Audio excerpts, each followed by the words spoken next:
CNSP Entrevista. Então, hoje, com muita alegria, com muita satisfação, que nós recebemos o nosso irmão da Bahia, de Salvador, Carlos Quark Khrushchevs, que é vice-presidente da 7ª região, que envolve a Bahia e o Sergipe. Então, na verdade, a entidade mais antiga do Brasil, centenária, estivemos aí junto com o Carlos e com o Armando, na ocasião, que Deus o tenha em bom lugar, comemorando 100 anos da FIPEB, e ela continua batalhando, e a gente sabe que servindo com muita dignidade os servidores da Bahia, né, de Salvador principalmente. Então, hoje a gente tem a oportunidade de receber o Carlos, que realmente tem sido uma figura, assim, um companheiro de todas as horas, e está sempre presente em todas as ocasiões, tem nos recebido em Salvador de uma forma assim muito carinhosa, e a gente agradece esse contato com ele, e queríamos que ele desse as suas primeiras considerações a respeito da FIPEB. Inicialmente, Tutílio, uma boa tarde para você e a todos os companheiros que estão perto de você, a sua família, a sua esposa, né? E dizer a você que é uma alegria muito grande e uma honra muito grande, mais uma vez, conversar com você. É você que é essa pessoa que tem uma bagagem, uma quilometragem respeitada no âmbito do servidor público do Brasil. Então, nós aqui da Bahia, que estamos hoje dirigindo a Associação dos Funcionários Públicos do Estado da Bahia, nos sentimos muito honrados de estar nessa entrevista com você. Pois é. Eu queria que você colocasse qual foi a atuação, qual o grande problema que vocês têm sentido aí no estado da Bahia, e particularmente em Salvador.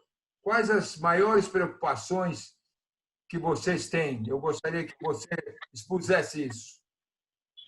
Olha, Totilo, a relação do governador do estado para com o servidor não tem sido boa. Ele menospreza o servidor. A verdade é essa. Nós estamos aí, vamos entrar no 6º ano sem reajuste salarial. Eu não estou falando em aumento salarial, eu falo em reajuste, pelo menos para acompanhar a inflação, para que o nosso salário não fique defasado. Hoje nós estamos com algo em torno de 30% da perda salarial, do poder de compra. Essa é a verdade. Então, por exemplo, quem tinha R$1.000, hoje esse R$1.000 está valendo 700 para você comprar as coisas, para poder viver, para você manter sua família, para você manter seus filhos da escola, roupas, comida, transporte. É difícil, é difícil. E ele o governador não dá a mínima, não quer nem saber. Eu já pedi por 3 vezes uma audiência com ele para nós tratarmos desse assunto. Naturalmente, numa relação de respeito, porque ele é o governador do estado e, como tal, é o primeiro mandatário do estado. E ele merece respeito, como nós queremos que ele respeite a nós também. Mas não está sendo uma mão de dupla, de ida e vinda. Nós estamos respeitando ele e ele não está nos respeitando, porque 6 anos sem reajuste salarial é uma brincadeira de mau gosto. Sem dúvida nenhuma, né? Eu acho que, inclusive, nós temos levantado esse aspecto em todo o Brasil, e você coloca um problema grave, né, de 6 anos, porque a Constituição é muito clara no artigo 37, inciso 10, que obrigatoriamente tem que haver, você falou bem, não é aumento salarial, é reajuste em função única e exclusivamente da inflação. É a inflação do período. E se essa inflação chega a corroer o salário de cada servidor, é evidente que tem que haver uma compensação em termos desse reajuste. E, infelizmente, eles não fazem, e o Supremo Tribunal Federal, que é o órgão que deveria verificar esse problema, e que nós já levantamos esse problema, acaba rasgando a Constituição, como rasgou há um tempo atrás, quando reduziu nossos salários na emenda 41, reduziu o salário. Além de não reajustar, reduziu o salário naquela oportunidade. E nós fizemos contato com o Supremo, todo mundo achava que isso não poderia acontecer, e quando foi na decisão final, eles acabaram apoiando a redução salarial. Então, eu estou desacreditado com o Supremo Tribunal Federal, porque eles não são mais os guardiões da Constituição. Eles não verificam um problema que deveria ser resolvido, como esse o caso da Bahia, como é o caso de outros estados, e São Paulo também está na mesma situação, e acabam verificando que é um problema econômico. Só que o problema econômico, eles gastam em tantas outras coisas, vou dar só um exemplo, que é publicidade, por exemplo, e gastam horrores, e fazem gastos absurdos, e o servidor é desvalorizado. Esse é um problema que a gente tem que combater. Estamos junto com você e queremos ajudar naquilo que for possível. Pois é, assim que passa essa fase de perigo da doença, do coronavírus, da pandemia, eu vou lhe convidar para você vir aqui para nós discutirmos esse assunto e daqui pedimos uma audiência com o governador para ver se ele nos recebe. Naturalmente, um pedido vindo de uma confederação cujo presidente tem um porte que você tem, respeitado no Brasil inteiro, acredito que ele não vai negar essa audiência. Aí você me leva a tiracolo e vamos juntos e conversar com ele para que ele veja que essa possibilidade não deve continuar. Não deve continuar. Existe a perda salarial, porque você está dizendo que a Constituição, no seu artigo 37, versa sobre isso. É o que está acontecendo. Nós estamos perdendo, nosso salário está entrando pelo ralo. Pelo ralo, essa é a verdade. Não, com razão, e vamos marcar isso e tenho certeza que poderemos conseguir algum resultado aí. Eles têm que dar uma satisfação, eles têm que conversar conosco. É isso que você já falou e que eu concordo plenamente. Tem que respeitar o servidor público. Eu acho que nenhum Estado pode funcionar sem a participação do servidor público. Agora, nós estamos vendo, durante a pandemia, o trabalho que é feito pelo SUS, o trabalho que é feito por médicos, por enfermeiras, pelo pessoal da polícia, são todos servidores públicos. E agora o grupo, a mídia, está elogiando o trabalho do servidor, mas sempre foi assim. Não existe possibilidade do Estado atuar sem o servidor público. Em cada ação e cada atividade que o Estado realiza, tem a mão do servidor público. E aí que vem o respeito, tem que haver o respeito, e não está havendo, pelo que você fala. Não está havendo esse respeito. Nós vamos ter que questioná-lo a respeito disso. E sobre isso, esse respeito e a atuação do servidor, quando você vier aqui, então logo a pandemia acabe, você virá, terei o prazer de recebê-lo, nós aqui poderemos programar e planejar um encontro nacional, quando então tudo isso deve ser discutido com todos os nossos pares dos outros estados para ver que comportamento nós vamos ter, uma coisa bem planejada e inteligente para que a gente coloque o poder e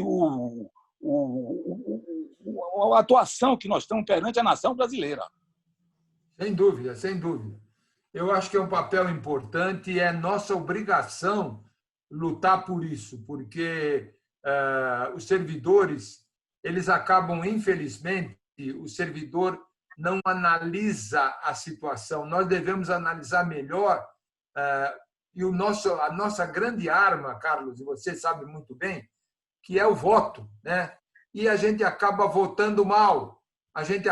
O servidor não analisa na hora do voto e depois se queixa e não participa como deveria participar. Então, nós temos que colocar isso claramente. Nós estamos chegando aí mais uma eleição municipal e nós temos que pensar nisso, tem que conscientizar o servidor dessa participação. Através dessa mudança de comportamento dos nossos políticos, nós temos que atingir mais alguns resultados que vão acabar alterando esse posicionamento de hoje. Que esse posicionamento de hoje é péssimo. O posicionamento que é contrário ao servidor público. E nós não podemos permitir isso. É preciso que a gente se conscientize do poder que nós temos na mão. Claro, nós temos um grande poder. É preciso que a gente se conscientize, nós, servidores, e que estamos dirigindo as entidades, e o servidor público, no modo geral. É preciso que haja um trabalho de base para a gente trabalhar em conjunto, todos Sim. unidos, porque aí seremos fortes. Aí é preciso de um trabalho de muita conscientização. Quando você vier, vamos conversar sobre isso. Se Deus quiser, vamos fazer isso. Eu queria, Carlos, não sei se você... Uma outra luta nossa, e nós temos tido assim algumas vitórias junto ao Supremo Tribunal, é a respeito dos precatórios, porque você conhece também o problema, é uma dívida existente não só para a população em geral, mas principalmente para o servidor público, quando o precatório alimentar, né, que tem que ser pago, e só para você ter uma ideia, aqui em São Paulo já fazem, o atraso corresponde a 17 anos. 17 anos que não se paga o precatório e mais de 100 mil pessoas já faleceram e não receberam esse precatório. Nós entramos com alguns recursos no Supremo, temos conseguido alguma evolução, pelo menos para não postergar mais ainda, e também aqui o Tribunal de Justiça de São Paulo queria, em função da pandemia, segurar o pagamento ainda mais de precatórios, e nós entramos e conseguimos reverter isso, e eles agora estão, pelo menos desse exercício, eles estão apanhando lá 17 anos atrás na lista e estão conseguindo pagar. Então, eu queria saber como é que isso está acontecendo na Bahia, em Salvador. Você tem alguma notícia disso? O atraso é geral ou não acontece isso aí? Não, o que eu tenho conhecimento é que alguns precatórios estão sendo pagos, né? Sim. Mas, de um modo geral, sempre há um atraso. Mas talvez nem tanto quanto você está falando em outros estados, certo? Mas é uma coisa que não se tem muita queixa, não. Algumas coisas estão sendo pagas. A nossa queixa maior é em relação ao reajuste do salário. Isso aí é penoso. Isso é essa nossa grande queixa. Sei. Então, no caso de precatórios, não é assim tão grave a situação. Tão grave, é verdade. Okay, Mas, na sua vida, nós vamos dissecar todos esses assuntos. Viu? Ok. E vamos planejar um novo Brasil. Novos rumos. Sob a sua liderança. Juntos, sempre juntos. Mas juntos. Um outro problema, Carlos, eu tive uma reunião na semana passada com o deputado Tiago Mitraut. Ele é o presidente da Frente Parlamentar da Reforma Administrativa, porque o que a gente tem notícia, o governo ainda não encaminhou essa reforma administrativa, mas, pelo que a gente sabe, existe mais uma série de coisas contrárias ao servidor público nessa reforma. E uma delas não é um problema dos servidores atuais, mas é um problema dos próximos servidores, mas a gente tem que ter sempre essa atuação envolvendo a defesa de todos os servidores, seja os que estão aqui e os que deverão vir, né? Então, uma das coisas que nós discutimos com esse deputado, que me pareceu uma pessoa jovem, de boas intenções, tanto seu pai como sua mãe foram servidores, e ele tem a intenção da valorização do servidor, o que me deixou muito satisfeito com esse posicionamento dele, e, inclusive, debatemos com ele o problema da estabilidade, porque você sabe bem, Carlos, que se você acabar com a estabilidade, os partidos políticos fazem o que bem entendem na hora de você assumir um governo, seja ele municipal, estadual ou federal, eles acabam colocando todo o apadrinhamento e todo o pessoal que é ligado àquele partido que ganhou a eleição. E eu acho que isso, o servidor não trabalha para partido nenhum, o servidor não trabalha para nome nenhum, nós trabalhamos para melhorar o nosso país. nós trabalhamos para melhorar o nosso Estado. E é isso que eu mostrei para ele, e ele ficou realmente achando que eu tinha razão, que nós tínhamos razão, e que ele vai colocar isso, e ele tem certeza que, ao invés de colocar o fim da estabilidade, ele colocaria dentro da verificação do servidor público, essa avaliação que já existe hoje, mas que não é bem feita, mas faria uma avaliação muito mais estruturada, muito mais planejada, para fazer com que os bons continuem e que aqueles que realmente, que é a grande minoria, que não quer trabalhar, então esses sairiam, né? Com uma avaliação mais firme, mais sensata, etc. Então, eu gostei muito dessa reunião. Ele ficou de me mandar material para que a gente pudesse rever antes de encaminhar o projeto e que nós vamos colocar o nosso posicionamento. Então, eu também vou contar com vocês quando ele mandar alguma coisa, irei transmitir a todos os nossos filiados e você, claro que receberá também para emitir uma opinião, para a gente defender, né? Defender o servidor e defender a valorização, acima de tudo, porque, Carlos, uma coisa que a gente tem uma tristeza muito grande é que a nossa mídia desvaloriza o servidor. Desde o tempo Collor, quando falavam que nós éramos marajás, etc. Então, a cada coisa que aparece, o servidor é arrasado dentro da mídia, né? Então, nós queremos fazer uma política para inverter isso, né? Eu acho que até a pandemia nos mostra, já falei naquela reunião que nós tivemos, mas nos mostra a necessidade de cada um de nós se comunicar mais com a população. A população não sabe o que está acontecendo. A população não acompanha o que o governo faz ou deixa de fazer.